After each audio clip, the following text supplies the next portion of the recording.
ఓం నమ శివాయ. అందరికీ నమస్కారం అండి. జనవరి 1వ తేదీ గురువారం 2026 సంవత్సరం ప్రారంభమవుతుంది. మీరు ఇలా చేశారంటే చాలు, ఈ సంవత్సరం అంతా కూడా కలిసి వస్తుంది. 2025 సంవత్సరం ముగిసిపోయి 2026లోకి అడుగు పెట్టబోతున్నాం. ఈ కొత్త సంవత్సరం అంతా కూడా సుఖ సంతోషాలతో ఆయురారోగ్యాలతో ఉండాలంటే ప్రతి ఒక్కరూ కూడా కొన్ని నియమాలు పాటించాలి.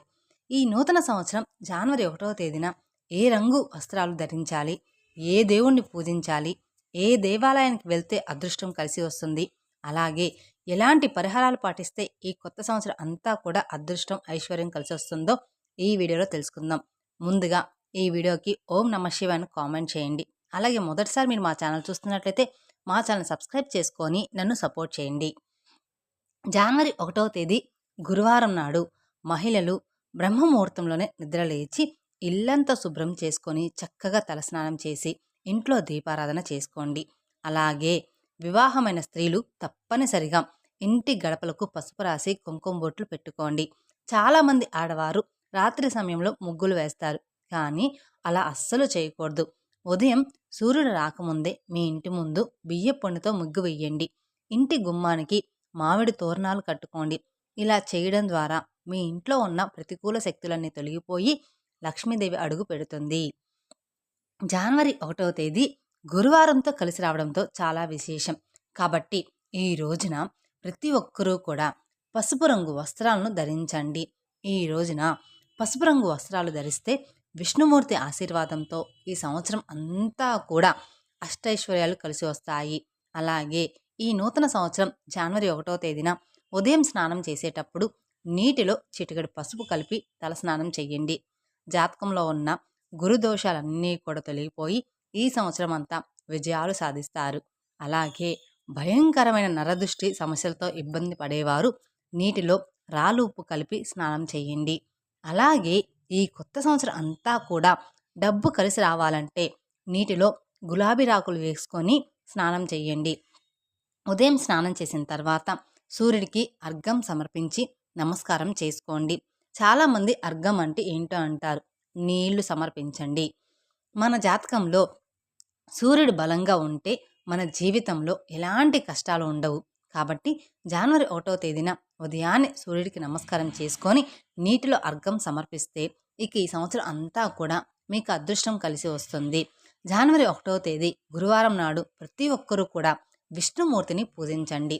విష్ణుమూర్తి స్వరూపమైన వెంకటేశ్వర స్వామిని, అలాగే సంపదలకు దేవతైన లక్ష్మీదేవిని పూజిస్తే ఇక ఈ కొత్త సంవత్సరం అంతా కూడా మీ ఇంటికి సకల శుభాలు కలుగుతాయి. మీ పూజ గదిలో ఉన్న వెంకటేశ్వర స్వామి చిత్రపటానికి తులసిమాల వేసి లక్ష్మీదేవిని గులాబీ పూలతో అలంకరించి 2 నెయ్యి దీపాలు వెలిగించి ఒక చిన్న బెల్లం ముక్కను నివేదించి ఇంట్లో దీపారాధన చేసుకోండి. అలాగే ఈ రోజున ప్రతి ఒక్కరూ కూడా ఓం నమో భగవతే వాసుదేవాయే అనే మంత్రాన్ని 11 సార్లు జపించాలి. ఈ జనవరి 1వ తేదీన ఇంట్లో ఉన్న ఆడపిల్లలందరూ కాళ్లకు పసుపు రాసుకోవాలి. అలాగే ఈ కొత్త సంవత్సరం మొదటి రోజున మీ ఇంటి గుమ్మం బయట గంధంతో స్వస్తి గుర్తు వేసుకోండి. ఇక మీ ఇంటికి ఉన్న నరదిష్టి బాధలు అన్నీ కూడా తొలగిపోయి ఈ కొత్త సంవత్సరం మీ ఇంటికి బాగా కలిసి వస్తుంది. ఇక ఈ కొత్త సంవత్సరం మొదటి రోజున మీ దగ్గరలో ఉన్న వెంకటేశ్వర స్వామి దేవాలయానికి వెళ్ళి స్వామివారిని దర్శించుకోండి. అలాగే దేవాలయంలో ఉన్న ధ్వజస్తంభం దగ్గర దీపాలు వెలిగిస్తే చాలా మంచిది. ఈ నూతన సంవత్సరం 2026లో మీకు విపరీతమైన ధనలాభం కలిసి రావాలంటే జనవరి 1వ తేదీన ప్రతి ఒక్కరూ కూడా లక్ష్మీదేవికి ప్రీతికరమైన వస్తువును కొని మీ ఇంటికి తెచ్చుకోండి. ఆ వస్తువులు ఏమిటి అంటే బంగారం మరియు వెండిని లక్ష్మీ స్వరూపంగా భావిస్తారు. కాబట్టి జనవరి 1వ తేదీన పిసినంత బంగారం లేదా వెండి వస్తువును కొనుగోలు చేస్తే ఈ సంవత్సరం అంతా కూడా మీ ఇంట్లో లక్ష్మీదేవి స్థిర నివాసం ఉంటుంది. అయితే బంగారం మరియు వెండి కొనలేని వారు లక్ష్మీదేవికి ప్రీతికరమైన కల్లుప్పుని కొని మీ ఇంటికి తెచ్చుకోండి. ఇక ఈ సంవత్సరం అంతా కూడా విపరీతమైన ధనప్రాప్తి కలిసి వస్తుంది. అలాగే ఈ రోజున కొత్త చీపురు కొంటే మీ ఇంటి ఆస్తిపాస్తులు రెట్టింపు అవుతాయి. ఇక ఈ సంవత్సరం అంతా ధన ధాన్యాలకు లోటు లేకుండా ఉండాలంటే జనవరి 1వ తేదీ గురువారం నాడు మీ బీరువాలో డబ్బు దాచే ప్రదేశంలో పసుపు కొమ్ములు పెట్టుకోండి. తద్వారా వృధా ఖర్చులు తగ్గి మీ ఇంట్లో ఆదాయం పెరుగుతుంది. ఇక లక్ష్మీదేవికి అత్యంత ప్రీతికరమైన వాటిలో కొబ్బరికాయ ఒకటి. కొబ్బరికాయలు త్రిమూర్తుల్లో నివసిస్తారు. కాబట్టి జనవరి 1వ తేదీన మీ పూజ గదిలో ఏకాక్షి కొబ్బరికాయను పెట్టుకోండి. ఇక సంవత్సరం అంతా కూడా మీ ఇంట్లో లక్ష్మీదేవి తాండవిస్తుంది. ఇక విపరీతమైన అప్పులు ఉన్నవారు జనవరి 1వ తేదీన రుణ విమోచన అంగారక సూత్రం చదవండి. అప్పులన్నీ వెంటనే తీరిపోతాయి.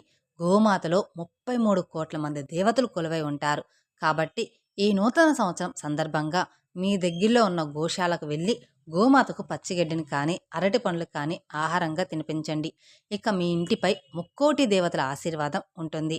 విశేషంగా ఈ జనవరి 1వ తేదీన ఇంట్లో పాలు పొంగిస్తే ఇక ఈ సంవత్సరం అంతా కూడా మీ ఇంటి సిరి సంపదలు కూడా పొంగి పొర్లిపోతాయి. ఇంట్లో పాలు పొంగిస్తే చాలా శుభసూచకం. అలాంటి ఇళ్లల్లో లక్ష్మీదేవి తాండవిస్తుంది. తులసి కోటలో లక్ష్మీదేవి నివసిస్తుంది. కాబట్టి జనవరి 1వ తేదీన తులసి కోటలో నెయ్యి దీపం వెలిగించి తులసి కోటకు 5 ప్రదక్షిణలు చేస్తే ఇక ఈ సంవత్సరం అంతా మీ కుటుంబంలో సుఖ సంతోషాలు చేకూరుతాయి. ఒక విపరీతమైన అప్పుల సమస్యలు, డబ్బుల సమస్యలతో బాధపడేవారు ఈ కొత్త సంవత్సరంన తులసి మొక్కను కానీ మనీ ప్లాంట్ను మొక్కను కానీ తెచ్చుకొని మీ ఇంట్లో నాటుకోండి. ఇంటి ఈశాన్యంలో తులసి మొక్కను పెట్టుకుంటే ఇక ఏడాదంతా మీ ఇంటిపై కనక వర్షం కురుస్తుంది. అలాగే ఇంటి ఆగ్నేయంలో మనీ ప్లాంట్ మొక్కను పెంచుకుంటే ఆకస్మిక ధనలాభాలు కలిసి వస్తాయి. మీ ఇంట్లో దక్షిణావృతి శంఖం ఉంటే శంఖంలో నీళ్లు పోసి మీ ఇల్లంతా చిలకరించండి, లేదా మీ ఇల్లంతా పసుపు నీళ్లు చల్లుకోండి. ఇక మీ ఇంటికి ఉన్న దరిద్రం మొత్తం తొలగిపోయి మీ కుటుంబానికి మంచి రోజులు ప్రారంభమవుతాయి. అన్నిటికన్నా ముఖ్యంగా ఈ జనవరి 1వ తేదీన మీ ఇంటి గుమ్మం బియ్యపు పిండితో లక్ష్మీదేవి పాదములు వెయ్యండి. ఇంటి గుమ్మం బయట లక్ష్మీదేవి పాలముద్రలు ఉంటే మీ ఇంట్లోకి వెంటనే లక్ష్మీదేవి అడుగు పెడుతుంది. ముఖ్యంగా ఒక రాగి చెంబులో నిండుగా నీళ్లు పోసి మీ ఇంటి ప్రధాన ద్వారం దగ్గర పెట్టుకోండి. ఉదయం నుండి రాత్రి వరకు ఈ రాగి చెంబును ఒకే చోట ఉంచండి. ఇలా చేయడం ద్వారా మీ ఇంట్లో ఉన్న నెగిటివ్ ఎనర్జీ మొత్తం కూడా తొలగిపోయి పాజిటివ్ ఎనర్జీ ప్రవేశిస్తుంది. అలాగే సాయంత్రం 6 దాటిన తర్వాత మీ ఇంటి గుమ్మం ముందు 2 నెయ్యి దీపాలు వెలిగించండి. ఇక మీ కుటుంబానికి అఖండ ఐశ్వర్యం కలుగుతుంది. ఇక ఈ రోజున ప్రతి ఒక్కరూ కూడా తప్పనిసరిగా కుబేర మంత్రం చదవాలి. ఓం కుబేరాయ నమః అనే మంత్రం 108 సార్లు జపిస్తే ఇక మీ భర్త ఆదాయం విపరీతంగా పెరుగుతుంది. అలాగే జనవరి 1వ తేదీన ప్రతి ఒక్కరూ కూడా ఇల్లంతా సాంబ్రాణి పొగ వెయ్యండి. సాంబ్రాణి పొగ దుష్టశక్తులను తరిమి కొడుతుంది. ఇక మీ ఇంటికున్న దరిద్రం మొత్తం వెంటనే తొలగిపోతుంది. అలాగే సాయంత్రం సూర్యుడు అస్తమించిన తర్వాత మీ ఇంటి దక్షిణ దిశలో నువ్వుల నూనెతో ఒక చిన్న దీపం వెలిగించండి.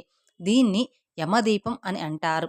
జనవరి 1వ తేదీన సాయంత్రం సమయంలో యమదీపం వెలిగిస్తే అకాల మృత్యు దోషాలన్నీ కూడా తొలగిపోతాయి. ఈ సంవత్సరంలో ఇలాంటి గండాలు, వాహన ప్రమాదాలు లేకుండా ఉంటాయి. ఇక వ్యాపారాలు చేసేవారు మీ దగ్గరలో ఉన్న గణపతి దేవాలయానికి వెళ్ళి గణపతికి గరిక సమర్పించండి. ఇక మీ వ్యాపారాలను నష్టాలు లేకుండా లాభాలు కలుగుతాయి. దేవతలకు దేవుడు ఆ పరమేశ్వరుడు కాబట్టి ఈ 1వ తేదీన మీ దగ్గరలో ఉన్న శివాలయానికి వెళ్ళి శివలింగానికి నీటితో అభిషేకం చేయండి. ఈ రోజున శివలింగానికి అభిషేకం చేస్తే మీ భవిష్యత్తులో ఎలాంటి ఆపదలు, కష్టాలు రాకుండా ఆ శివయ్య మీ కుటుంబాన్ని రక్షిస్తాడు.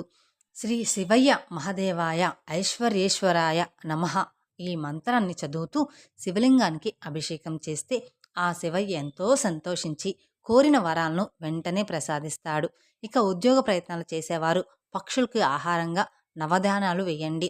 అతి త్వరలోనే ఉద్యోగ ప్రాప్తి కలుగుతుంది. ఇక ఈ నూతన సంవత్సరం జనవరి 1వ తేదీన పొరపాటును కూడా కొన్ని తప్పులు చేయకండి. ఈ రోజున ఎవరికి అప్పు కూడా ఇవ్వకూడదు. అలాగే ఎవరి నుండి కూడా అప్పు తీసుకోకూడదు. లేదంటే ఈ కొత్త సంవత్సరం అంతా కూడా ఆర్థిక సమస్యలు ఏర్పడతాయి.